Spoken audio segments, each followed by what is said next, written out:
साथियों का आज इस मौके पर बहुत बहुत स्वागत है। आज हमारे लिए खुशी का मौका है। खुशी का मौका इसलिए आप कल से देख रहे हैं कि तानाशाह सरकार किस तरीके से छात्रों के हकों की आवाज उठाने वाले दो युवाओं को कल से दबाने का प्रयास कर रही है, उनकी आवाज को बंद करने का प्रयास कर रही है। और आज कोर्ट से सारी वस्तुस्थिति को देखते हुए कानून के मुताबिक आज दोनों जमानत पर रिहा होकर के आए हैं। मैं इस मौके पर दीपक हमारे साथ हैं, हमारे पूर्व अध्यक्ष भी हैं CYSS के, दीपक का बहुत बहुत इनका अभिनंदन करता हूं। और नवीन सांपला जी जो कल के प्रोटेस्ट में शामिल थे, इनका भी बहुत बहुत स्वागत करता हूं। इनका सम्मान आम आदमी पार्टी के सभी कार्यकर्ता आज यहां पर मिलकर कर रहे हैं, क्योंकि इन्होंने वो हिम्मत दिखाई जो आजादी से पहले शहीद भगत सिंह जी ने दिखाई थी, जो आजादी से पहले क्रांतिकारियों ने दिखाई थी। और अंग्रेज जब हमारी जायज मांगों को सुनते नहीं थे तो उनके सामने आवाज बुलंद करके इन्होंने अपनी बात कहने का साहस दिखाया था शहीद भगत सिंह जी और उनके क्रांतिकारी साथियों ने। ठीक वही तस्वीर मैं कल से देख रहा हूं, वो वीडियो वायरल है पूरे हरियाणा के अंदर। और जिस भी शख्स से मेरी बात हुई उन्होंने ये कहा कि ये तस्वीरें हमको शहीद भगत सिंह जी और उनके क्रांतिकारी साथियों की याद दिलाती हैं कि किस तरीके से अगर सरकार तानाशाह हो जाए और आवाज सुनने को तैयार ना हो। इन्होंने भरसक प्रयास किए। पहले भी 2 बार जब मुख्यमंत्री रोहतक में आए तो इन्होंने छात्रों की समस्याओं को लेकर उनसे मिलने ज्ञापन देने का प्रयास किया, नहीं मिलवाया गया। और तीसरी बार कल भी इन्होंने शांतिपूर्ण तरीके से ज्ञापन देने का प्रयास किया। मुख्यमंत्री अहंकार से भरे हुए हैं, भारतीय जनता पार्टी अहंकार से भरी हुई है, इसलिए उन्होंने इनका ज्ञापन लेने से, इनकी मांगे सुनने से इनकार कर दिया। तो इन्होंने अपने लोकतांत्रिक हक का इस्तेमाल करते हुए लोकतांत्रिक तरीके से अपना विरोध दर्ज कराया। इनकी मांगे क्या थी, मैं एक बार दीपक धनखड़ जी से कहूंगा कि वो मांगे आपके सामने बताएंगे और तब आपको पता चलेगा कि कितनी जायज मांगों के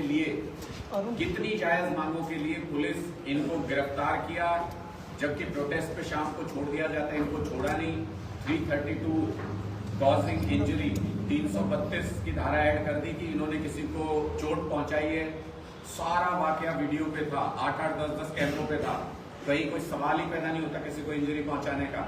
लेकिन उसके बाद भी मुख्यमंत्री कार्यालय से सीधे इस पूरे केस में दबाव बनाया जा रहा था कि इन युवाओं का हौसला तोड़ो, इनका मनोबल तोड़ो, इनके खिलाफ ऐसी धाराएं लगाओ जिससे कि इनका भविष्य खराब हो, इनके ऊपर दबाव बने। मैं सैल्यूट करता हूं दोनों युवाओं को कि इन्होंने मजबूत हौसला बनाए रखा। मैं रात को भी मिला तब भी ये कह रहे थे कि जी बिल्कुल हौसला बुलंद है हमारा, जरूरत पड़ेगी तो दोबारा आवाज इस तरीके की उठानी पड़ेगी, युवाओं के लिए तो उठाएंगे। और आज भी जब ये जमानत पर बाहर आए हैं उसी मजबूत हौसले के साथ आए हैं। अभी इनसे वही पूरी बात समझ रहे थे कि क्या क्या कल से इनका समय कैसे बीता, और इन्होंने बताया कि पूरे हौसले के साथ ये पूरी स्थिति का इन्होंने सामना किया। आगे भी ऐसे ही युवाओं के मुद्दों के लिए संघर्ष करते रहेंगे। मैं दीपक धनखड़ से एक बार रिक्वेस्ट करूंगा कि वो आपको बताएं कि क्या लिखा हुआ था उस पर्चे के ऊपर, कौन से मुद्दे थे। थोड़ा सा आगे आप खुद से करके बताएं इनको कि क्या क्या उन मुद्दों के बारे में बताएं जो आपने उठाया। सभी पत्रकार बंधुओं का यहाँ पहुँचने पर हार्दिक अभिनंदन व स्वागत। जैसा कि हमारे senior vice president Anurag ji ने बताया कि हम किस प्रकार से लोकतांत्रिक देश में शांतिपूर्वक तरीके से अपनी आवाज़ उठाई। जहाँ तक कि मुद्दों की बात है, हम पिछले 5 साल से लगातार सरकार से मांग कर रहे थे कि जैसे दिल्ली में महिलाओं के लिए फ्री बस सेवा अरविंद जी ने चला रखी है, ऐसे ही कम से कम हरियाणा की हर एक बेटी के लिए, हर एक लड़की के लिए बसें चलवाई जाए, जिसको लेकर पिछले 5 साल से हम संघर्षरत थे।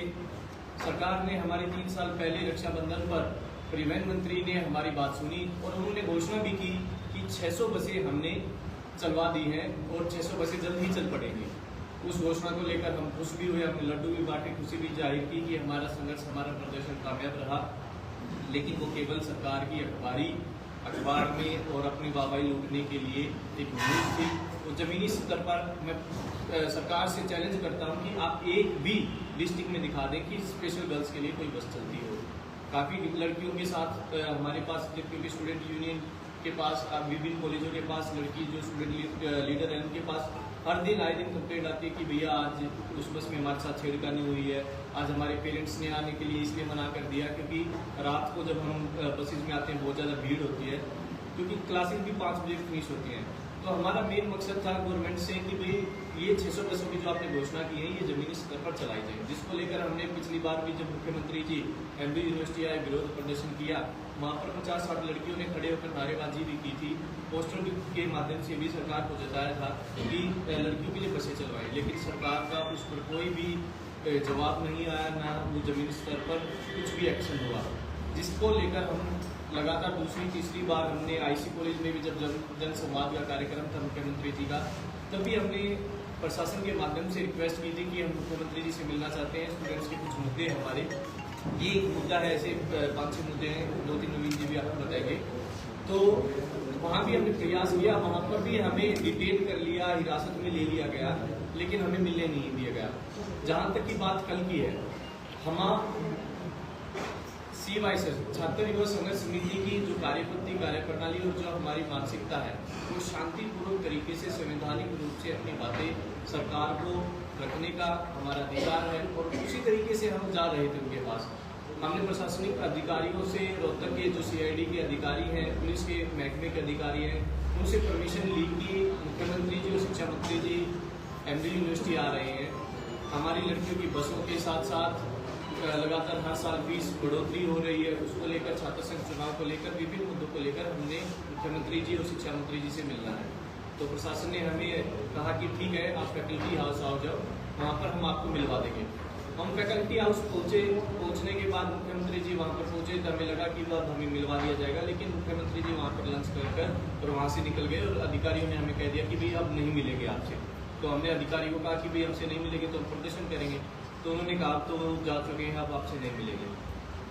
उसके बाद जैसे ही हम टैगोर ऑडिटोरियम की तरफ गए तो हमें लगा कि यहाँ पर मुख्यमंत्री जी आएंगे, वहाँ पर हम पहुँचे तो वहाँ पर मुख्यमंत्री जी हमें मिले। वहाँ पर हमने वहाँ भी प्रयास किया कि भी किसी न किसी तरीके से हमारा ज्ञापन ले लें, लेकिन हमारा वहाँ पर भी कोई भी सुनवाई नहीं हुई। मजबूरन हमें, क्योंकि सरकार हमारी बात नहीं सुन रही थी, हमने विरोध प्रदर्शन किए, ज्ञापन दिए, लेकिन कोई भी सुनवाई नहीं कर रही थी, जिसको लेकर हमने वहाँ पर एक सांकेतिक तौर पर सरकार को जगाने का काम किया है, अपनी आवाज़ उठाने का काम किया है, और ऐसे ही 2-3 मुद्दे हैं उनके बारे में मैं नवीन से आग्रह करूँगा, नवीन शुक्ला जी से, कि वो भी बताएं कि उनका क्या मकसद था कल जो ये प्रोटेस्ट किया उन्होंने मुख्यमंत्री के सामने, उसका क्या मकसद था और क्या मुद्दे जो आना चाहते हैं। सबसे पहले लोगों के जो प्रोटेस्ट का मुद्दा है, आम आदमी पार्टी का इस मुद्दे को इस तरीके से जनता के बीच में लाने के लिए बहुत बहुत धन्यवाद करता हूँ। मैं आप लोगों का स्वागत भी करता हूँ। देखिए, आम आदमी पार्टी की जो मूल विचारधारा है बिजली पानी शिक्षा स्वास्थ्य रोजगार, तो शिक्षा हमारा जो है कि जो में है जो मेन और जो अहम मुद्दा रहता है, और शिक्षा के तहत ही हम लोग जो है वहाँ पे जो प्रोग्राम था वो शिक्षा से रिलेटेड ही प्रोग्राम था, PMC का जो एजुकेशन होता। तो अब तक जो बीजेपी सरकार ने 105 सरकारी स्कूल जो हरियाणा में बंद कर दिए थे। पिछले दिनों हम लोगों ने जो 37 दिन तक जो फैसिलिटी में जो है वहाँ पे हमने जो धरना प्रदर्शन भी किया था, बावजूद उसके वो स्कूल बंद हो गए, और सारे जो सरकारी स्कूल इन्होंने मौजूदा भाजपा सरकार ने, जसपा सरकार ने बंद करने का काम किया है। तो जिस तरीके से ये छदम नीति ला के PM श्री का यहाँ पे इनोग्रेशन कर रही थी, तो वो भी एक तरीके से लोगों को वोट बनाने का ये काम कर रहे हैं, उसका भी विरोध है जो हम लोग जो है शांतिपूर्वक ढंग से करने का काम किया। इसके अलावा बात की जाए गेस्ट टीचर, कॉन्ट्रेक्चुअल टीचर, जो आप भी बताइए गेस्ट टीचर क्या कोई अध्यापक गेस्ट हो सकता है क्या? अध्यापक का भी गेस्ट अतिथि नहीं हो सकता, तो अध्यापक को परमानेंट किया जाए उन सब मांगों के तहत। इसके अलावा आप देखेंगे स्टूडेंट चाहे वो स्कूल में लगा लो, स्टूडेंट टीचर रेशो चाहे वो स्कूल में लगा लो चाहे कॉलेज में लगा लो, बेहद कम है। इवन तो हमने देखा जो सरकारी स्कूल बंद हुए हैं उनका इंफ्रास्ट्रक्चर बिल्कुल खत्म कर दिया गया है, वहाँ के टीचरों के इक्विपमेंट नहीं है, तो उस वजह से जो है वो स्कूल कंडम हो गए और खत्म हो गए। इसी तरीके से हायर एजुकेशन में भी यही काम है, आपसे पॉलिटेक्निक में चले जाए, चाहे सापला पॉलिटेक्निक में चले, चाहे पॉलिटेक्निक में चले जाए, चाहे सागर पॉलिटेक्निक में चले जाए, आप नियर बाय किसी भी इंजीनियरिंग कॉलेज में चले जाए, या फिर विश्वविद्यालय में चले जाए, या महाविद्यालय में चले जाए, तो हर जगह जो है टीचर और स्टूडेंट की रेशो वो बहुत ही मतलब जो टीचर बहुत ही कम है और स्टूडेंट बहुत ही ज़्यादा है। तो इसी हमने ये भी एक मांग रखी थी उन मांगों में से। अगर बात की जाए शिक्षा का बजट है, हरियाणा सरकार का शिक्षा का बजट बेहद कम है, ऑलमोस्ट 10% ये हमेशा रहा। इसलिए अगर देखा जाए जैसे जो हमारा ये है किसी को शिक्षा बजट को जो है हमने जो एज कम्पेयर को अगर देखा जाए दिल्ली में हमारी सरकार हमेशा से ही शिक्षा पे काम करती रही है। हम लोगों को सिर्फ ये दिखाने के लिए कि हाँ जात पात की राजनीति से बाहर निकल के जो वास्तविक मुद्दे हैं शिक्षा, स्वास्थ्य, रोजगार, उन सब पे आधारित करने के लिए ये हमने जो है प्रदर्शन किया, सो दैट यहाँ की पीपल जो नेक्स्ट जनरेशन है वो जागे और नेक्स्ट जो चुनाव है तब तक इस अहंकारी तानाशाही सरकार को उखाड़ कर बाहर निकाल कर फेंकने का काम करें। तो आपने सुना कि दोनों हमारे जो युवा साथी हैं उन्होंने बताया। मैं आपको बता दूं कि नवीन सांवला IIT पास आउट है और दीपक धनखड़ जी लॉ ग्रेजुएट हैं। तो इस तरीके से आप देखें तो ऐसा नहीं है कि दोनों ब्रिलियंट छात्र हैं और छात्रों की समस्याओं को लेकर पूरा प्रोटेस्ट किया था। इसको अगर समअप मैं करना चाहूँ तो इस तरीके से कर सकता हूँ कि आज खट्टर साहब ने अपनी पीठ थपथपाई की। 9 साल में खट्टर सरकार ने, बीजेपी सरकार ने पता नहीं क्या क्या कर दिया, लेकिन ये जो तस्वीर है ये स्पष्ट करती है कि ना कॉलेजेस में टीचर हैं, ना छात्राओं के लिए बसें हैं, ना अच्छे कॉलेजेस का निर्माण कर पाए, ना अच्छे स्कूल बना पाए, सरकारी स्कूल बंद कर रहे हैं। जो मूलभूत सुविधाएं हैं जो युवाओं को चाहिए, रोजगार चाहिए, रोजगार नहीं है। बहुत सारे फ्रंट पे खट्टर सरकार फेल साबित हुई है, बीजेपी सरकार फेल साबित हुई है। अगर इसको 2 पंक्तियों में कहें तो ये कह सकते हैं कि बीजेपी सरकार हो गई है पूरी तरह से फेल और इन्होंने पूरा का पूरा हरियाणा का जो स्ट्रक्चर बन रहा था, जो तरक्की कर रहा था हरियाणा, उसको पूरी तरह से बर्बाद कर दिया है। यानी हरियाणा में बीजेपी की फेल हो गई सरकार और हरियाणा के 9 साल इन्होंने कर दिए बेकार। ये साफ तौर पर स्पष्ट है कि खट्टर साहब का अहंकार हरियाणा के युवाओं को बहुत भारी पड़ रहा है। अच्छा अनुराग जी, ये जो तरीका अपनाया गया है इसमें कहा जा रहा है कि मांगों का जिक्र करना कम है, राजनीति ज़्यादा है। मैंने आपके सामने, दीपक ने भी आपको बताया, मैंने भी आपको बताया कि 3 दफा पहले भी प्रशासन ने आश्वासन दिया कि मुख्यमंत्री से मिलवाएंगे। हम ज्ञापन देने के लिए हमारे छात्र नेता जा रहे थे और क्या छात्रों से भी नहीं मिल सकते मुख्यमंत्री जी? क्या 2 छात्र उनके लिए कोई खतरा पैदा कर सकते हैं? प्रशासन की पूरी निगरानी में वो लंच कर सकते हैं अंदर बैठ के। ये युवा छात्र बाहर उनका इंतजार कर रहे हैं और बाहर आके वो 1 मिनट के लिए इनका ज्ञापन नहीं रिसीव कर सकते थे। तो ये उनका अहंकार दिखाता है। जहां सत्ता में अहंकार आ जाए वहां पर किसी न किसी माध्यम से उनको सुनाना, उनको जनता की आवाज बताना बहुत जरूरी हो जाता है। मैं दोनों युवा साथियों का अभिनंदन करता हूं कि उन्होंने क्रांतिकारी तरीके से सरकार के सामने युवाओं की मांगों को उठाया। ये बिल्कुल जायज मांग है। वो पर्चे वहां जो इन्होंने फेंके थे मुख्यमंत्री के सामने, वो इसलिए क्योंकि रिसीव तो किए नहीं तो कैसे तो पहुंचेंगे ही, तो प्रशासन ने पहुंचाए होंगे कि जी ये पर्चे फेंके थे। उन पे नीचे लिखा हुआ था छोटे अक्षरों में कि हमने पहले कई बार ये प्रयास किया है कि इस ज्ञापन को मुख्यमंत्री जी तक पहुंचा पाए और जब वो प्रयास विफल हो गए तो हम मजबूरी में ये प्रदर्शन कर रहे हैं। उन पर्चों पर ही लिखा हुआ था नीचे। क्योंकि इसलिए हम ये कहना चाहते हैं कि जब सत्ता में अहंकार आ जाए, जब सरकार सुनने को तैयार ना हो, तो युवा क्या करें? 25 लाख युवा बेरोजगार है हरियाणा के अंदर, उनको ना रोजगार मिल रहा है, ना शिक्षा मिल रही है। इसलिए किसी न किसी माध्यम से आवाज उठानी पड़ेगी। अच्छा, स्टेटस क्या है? कल गिरफ्तार किया जाता है, अब क्या स्टेटस? देखिए, अभी कोर्ट से आज हियरिंग हुई है कोर्ट में और कोर्ट ने पुलिस ने जो तरीका, मैं मोक्ष जी को कहूँगा, ये हमारे लीगल सेल के अध्यक्ष हैं, मैं उनसे भी कहूँगा थोड़ा डिस्क्राइब कर देंगे आपको, लेकिन मैं आपको एक लाइन में बता देता हूँ कि आज कोर्ट में हियरिंग हुई है। कोर्ट ने भी ये पाया कि जो पुलिस का काम करने का प्रोसेस था, जो बिना नोटिस के इनको गिरफ्तार किया गया या जो तमाम जो उनको डील करने का तरीका था पूरे केस को, वो सही नहीं था और इनको उन केस की धाराओं पर सारी सुनवाई करने के बाद दोनों को फिलहाल जमानत पर छोड़ा गया है और ये केस हम लीगली आगे इसको फाइट करेंगे। जो इसका लीगल पहलू है वो मैं मोक्ष जी से रिक्वेस्ट करूंगा कि वो आपको 2 लाइनों में वो स्पष्ट तरीके से इसको समझा सकें। जी,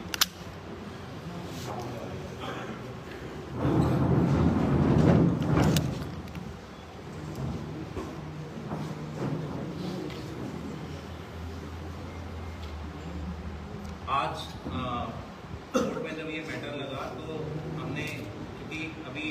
मामला कोर्ट में पेंडिंग है, तो बहुत ज़्यादा डिटेल में नहीं बताएंगे। बस इतना ही है कि इसमें 2 मुख्य सेक्शन लगे हुए हैं, 332 और 353, जिसमें ये है साफ साफ लिखा हुआ है कि अगर कोई पब्लिक सर्वेंट को उनके काम करने में ऑब्स्ट्रक्शन करता है तो उसके खिलाफ ये धाराएं लगाई जाती हैं।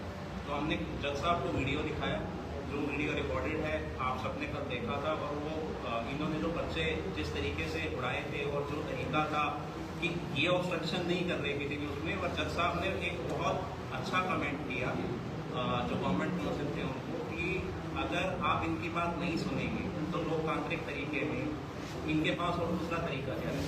तो ये एक जो हमारी आर्गूमेंट हुई तो उस समय एक ये ऑब्जर्वेशन जज साहब की थी, और इसी के चलते फिर उन्होंने इनको आज बेल का ऑर्डर दिया, और अब अगली तारीख इसमें 13 फरवरी लगी है, और 13 फरवरी को आगे फिर हम इसमें डिस्चार्ज के लिए इस मैटर को आगे आते किनकी कोर्ट में नोटिस किया था? हैं। ये आदित्य सिंह यादव जी की जो मजिस्ट्रेट साहब हैं यहाँ पर, उनकी और कोई सवाल है?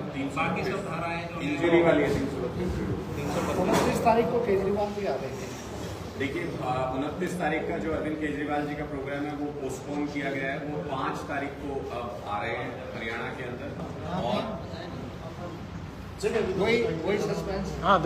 अभी तक चूंकि वेन्यू फाइनल नहीं हुआ है, वो जब तक बुक नहीं हो जाता है वेन्यू तब तक हम बता नहीं सकते, लेकिन ये बता सकते हैं कि सेंट्रल प्लेस होगा, रोहतक या जींद के आसपास कहीं कोई एरिया होगा जहां पर हम ये करने वाले हैं कार्यक्रम। और इसमें करीब 11,000 हमारे पदाधिकारी इसमें हिस्सा लेंगे, जिसमें जो 7,000 के आसपास, 6,500-7,000 के आसपास जो ग्राम सचिव बनाए गए हैं उनका शपथ ग्रहण समारोह है।